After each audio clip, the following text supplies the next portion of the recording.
Hey yo, what is up? Just back doing some more VOD reviews today. Gonna try to run through this one pretty quickly. I haven't been uploading as much just because I have some real life obligations that I gotta attend to.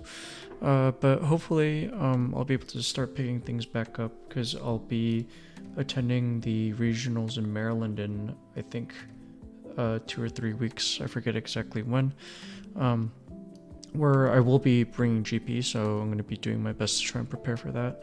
Um, so jumping into the card by card real quick, I am on Skepbass's list. He just ended up winning a regionals in Europe, and when I did my last deck breakdown of like the topping decks, he actually left a comment because I said I really would like to fit in another DMG because he was only running two at the time, where he top 8'd in other regionals, and he suggested that if I wanted to run a third one, to cut down on either like a zero cost event or one of the Zoros. So I decided to go ahead and do that, bringing this down to 3 and then upping the DMG count, which I believe he ended up doing something similar, if not the exact same thing.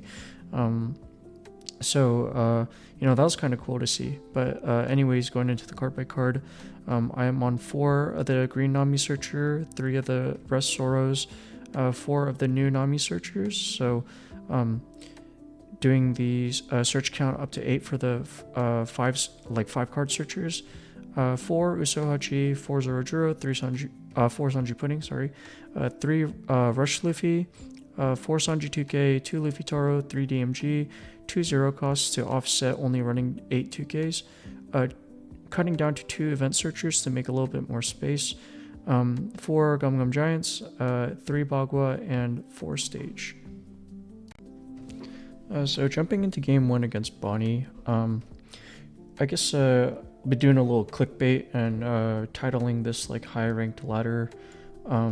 I'm only around top 500 right now, unfortunately, but my opponent I was playing at the time was like inside the top 50, so I don't know if I can say I'm at the top of like the ladder board now in terms of like the quality of games I'm getting. So yeah, I don't know if it matters that much, but just thought I'd try and do something with that, I suppose. Play the YouTube game a little bit. But anyways, starting off with this game, gonna boost the speed to 2 times. I win dice roll, choose to go second, and in my starting hand, I see a Bagua, a 2-cost searcher, the Rest Zoro, and a Zorojuro alongside an Usohachi. I think this is a keep just because we have something on 2 and something on 4, so pretty good start. I think our opponent takes a while to make any first action, which is a little annoying, so I'm going to skip through that a bit. But opponent passes on 1, and then I draw a green Nami off the draw, and then I see Zorojuro, another Rest Zoro, 2 Giants, and a 2K, and I opt to take a Zorojuro so that we can play Zorojuro on 4, and then if we find a Sanji Pudding on our 6, we can go Sanji Pudding Zorojuro. So just like trying to see optimum curve, just fine. And now that we ripped a Rush Luffy off of our first life, if we miss any play for 6, we can just play the Rush Luffy down, which is completely fine as well. Draw a stage for turn, and then off the Zorojuro search I see a Sanji Pudding, 2 Usohachis, a green Nami, and a Luffy Taro. I think snap grabbing the Sanji Pudding is the only right choice there. And then I opt to starve this matchup. I think both Skepbass and Lunatic, who won the other European regionals, they believe this matchup is favored, and if you starve them correctly, and after playing a couple of the games and sort of feeling it out, I think I do agree with them that this matchup is actually GP favored if you know how to play the matchup correctly. So, and that the main strategy seems to be starving them, and but they should also be starving us as well. But our opponent opts to try and just hit us down, which is fine. So here we're going into our 6 and we have the optimal play of going Sanji Pudding into Zorojuro. I think there's an argument if like we have a Luffy Taro in hand that we just play the rush Luffy down and then go Luffy Taro to Sanji Pudding next turn. Just so we can get the immediate draw, because we missed a draw for the first Sanji Pudding, but we don't have the Luffy Taro, so we just opt to do the regular play. And then off the Zorojuro we get a Bagua, Stage, a Rush, Event Searcher, and a Sanji Pudding, and I think this is just another Sanji Pudding tick every single time. Pass. And he decides to swing 6 on his next turn, so no Hody coming down, which is really nice for us. And here we can just pitch one of the Searchers, because we have 2 more in hand. It's fine. And then they decide to play a Carrot and pass. With 1 Dawn standing, which is like the correct play for them. I do rip the DMG off the top though, which is like really nice for us. So, and I was actually in this exact same position when I played my first PRB locals against another Bonney player that had this exact same setup going on, and I messed up by tapping the Carrot and the Dawn down in this position. And then, so what happened in my IRL game was I tapped down the Carrot and the Dawn, and then I swung 8 into the Carrot, and then he just let it go. And then my opponent from that point was just like able to amass like a good hand size, and I wasn't able to starve him any further. Whereas, so I kind of learned from that and decided to tap both the characters down. But I do make a slight misplay here. So I think I'll just let it play out first. So I swing 8 at the Carrot, and then opponent taps down one of the Zorojuros, and then just sacks the Rosy blocker, and then I can swing another 8 at this Carrot, which he opts to save, and then I can swing another 8 at it. I think what I should have done instead, though, is I think I should have played the Rest Zoro down and tapped this Rosinante, and then I just swing like 2 into the Rosinante. They can like tap the Sanji Pudding down, because what happens is I have 2 Dawn to play with here, and I'm going to be tapping out this turn anyways. There's no need to hold up any Dawn for anything. I'm not really in threat of dying.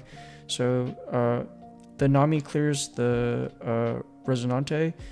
There's no way he's saving this, and then I can go like 6, 6, 6, 6, and then like a 7 with the Rush Zoro, and that either demands like 4 cards out of hand, or I get to clear 1 and potentially I clear the other, and then they don't get to free block with this, and then I'm still 4 wide.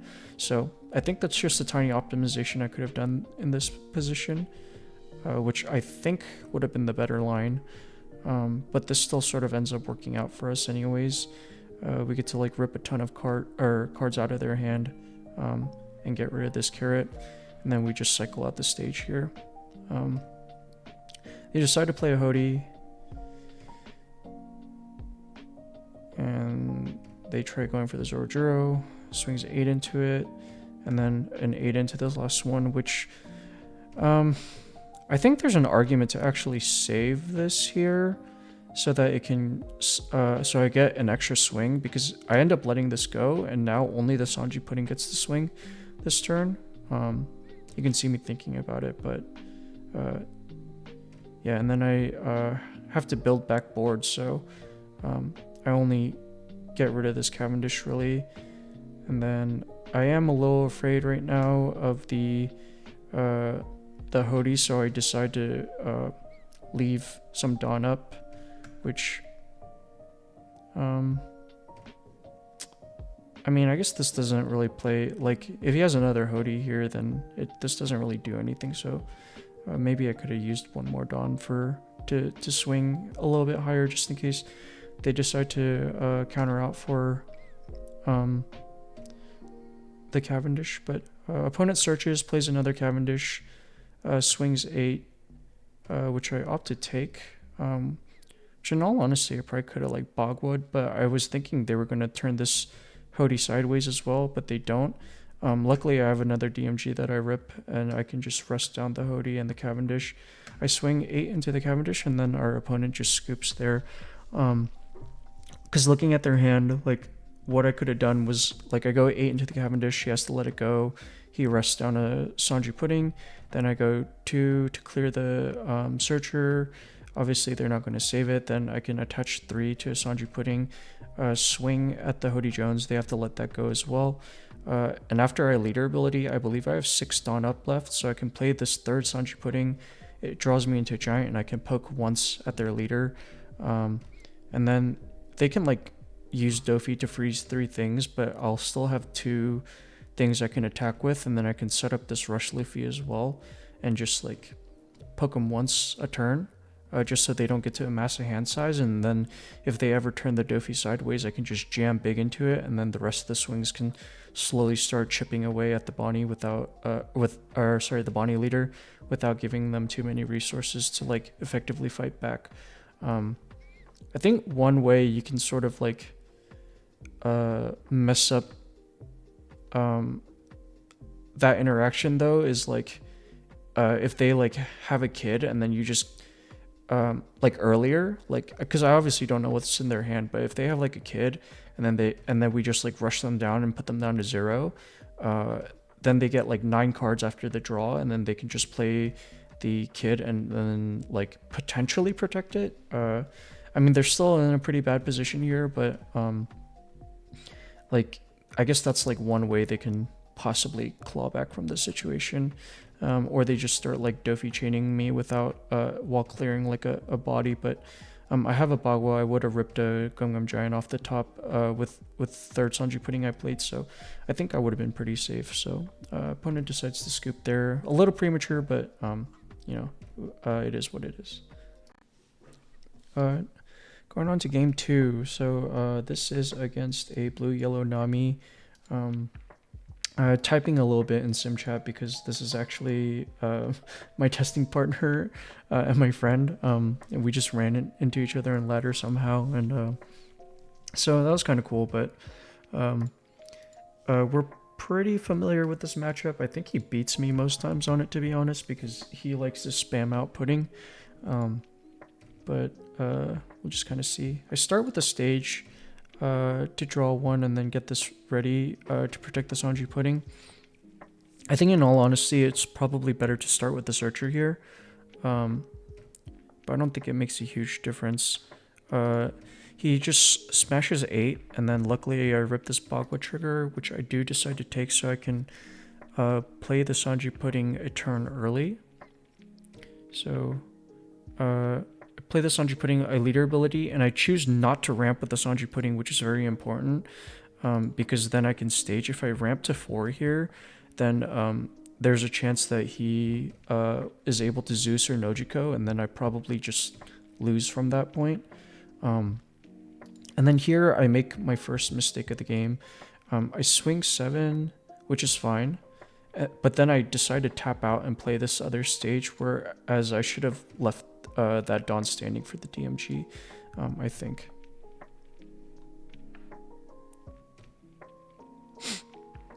So he ends up jamming another 8, which if I had the Dawn up, the DMG would have been perfect counter here.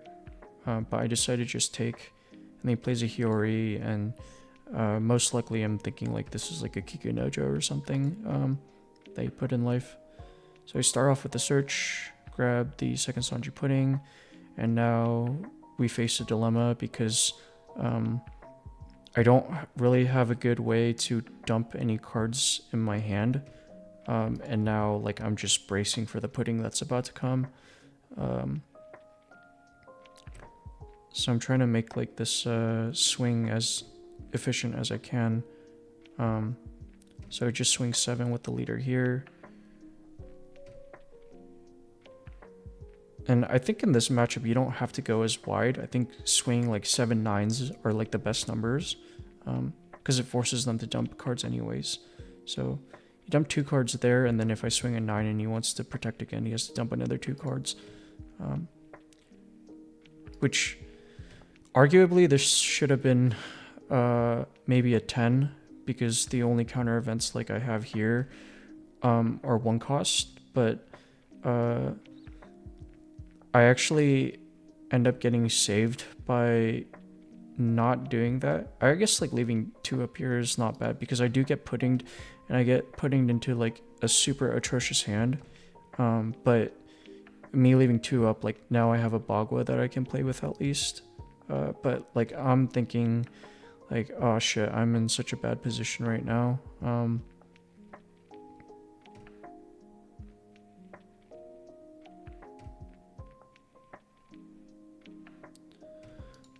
And then he decides to push 7 at the Sanji Pudding, where I think, which I give a 1k for, and then another 7, which I just decided to Bagua out because I'm thinking maybe I want to search something out with this Nami for the next turn, but I'm not sure. I think there's an argument to just like give up the Nami there, because realistically, like, I have to hit like another Sanji Pudding or and then have that draw me into a giant for me to be able to like extend this game any further. And I think if anything, like this like 6-8 should have been, or like a 7-7 should have been at life instead. Because at this point where I'm kind of starved for cards, like I think a 6 always, like I'm always going to take the 6, and then if he jams 8 at the leader, I can Bagua out of that swing. But like after you reset my hand with pudding, you don't really know what's in my hand, so there's no efficient way to get counter out of me. Like I could just have a bunch of 1Ks, and then you're just making it easier for me to counter out of swings by attacking into a 7 instead of a 6. So I'm not quite sure. Like I feel like that wasn't that great of like play. I think it should have probably just been at leader and then try to push me to 0 and say, hey, I'm gonna kill you in like a turn or 2. But we kind of get bailed out by him pushing into the 7. It's a little bit easier for me to defend out of. I guess it would have been the same either way, but at that point you're like forcing me to have specific counter cards, especially if you decide to split like 7-7 instead of going like 6-8. But here I do decide to play the Searcher Nami out, but again, like I iterated before, there's not really anything in this position that saves me unless like I exactly search into like a Sanji Pudding into like a giant, which is probably low percentage. So I think I probably should have established the Rush Luffy here and have him like be forced to answer one of my bodies. And here I'm just I don't want to turn this Sanji Pudding sideways because I can't really defend it. So I swing 7. And then I decide to swing another 7 because he decided not to leader ability there. And then he decides to take it, which probably signals that he's like super bricked up. But like, I don't know, if he pushed me to 1, I have to be a bit more hesitant on like tapping out like this, because like here I'm thinking like there's not really that many ways you can kill me from 2 life. But I think another thing, like if I establish this 7k body, is yes, it's going to be sideways, but now I can potentially turn this Sanji Pudding sideways too, and it's like even if 1 dies, I have a chance of like saving the other one, and I just need 1 to be able to live in order to try and close this game out. So I definitely think I misplayed a little bit there, and now this is just gonna most likely serve as like counter fodder for like a giant or the 0 cost. I actually probably get rid of the Luffy Taro first if anything, but that's what it is. He swings a 6. I take trigger the Nami out in here. Like I'm not really gonna be put in a position where I can play for that many more turns, so I opt to grab the DMG, saying like hey, you better kill me soon or else I'm gonna like if you decide to leave Dawn up or play a blocker, I'm gonna tap it down, because I know Nami's like play Slave Arrow and stuff now, and he swings 8 with pudding, which I also don't think this is ever correct. But we'll just let the game play out for a bit. And then swing 6, which I should be taking this every single time because I have to go for game next turn.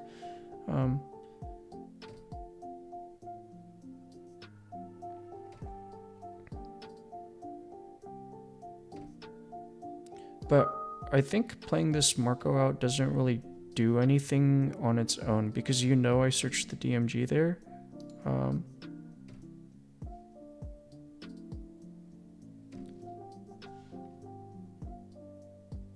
So I tapped down the Marco, and then I decide to just go for it, and then I sort of do a slight misplay here where I leader ability there, but this is incorrect. So I swing 7, gives me the brick and the 2k, and then I just jam 13. What it should have been is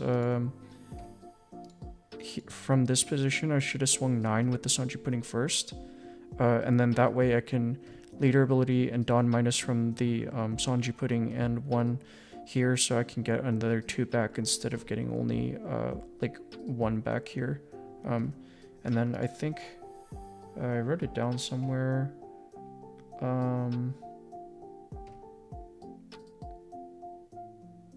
I think the difference is like another 2k counter that they need to counter out with. Can't find it right now, but yeah. But we end up getting there, and like unfortunately my opponent was bricked here, so like nothing playable.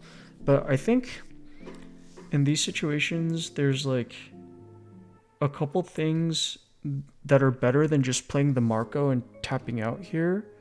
I think you just swing like 6-6 with leader, and then even like I think 6-6 with leader, play the Marco, so that's 5 Dawn, and then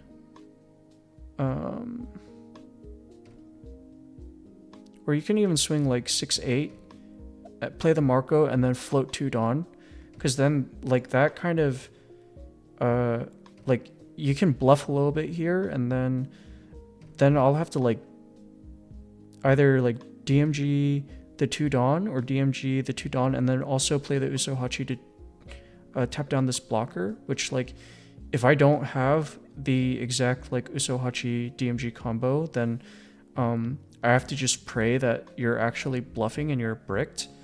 But it like plays a little bit more mind games.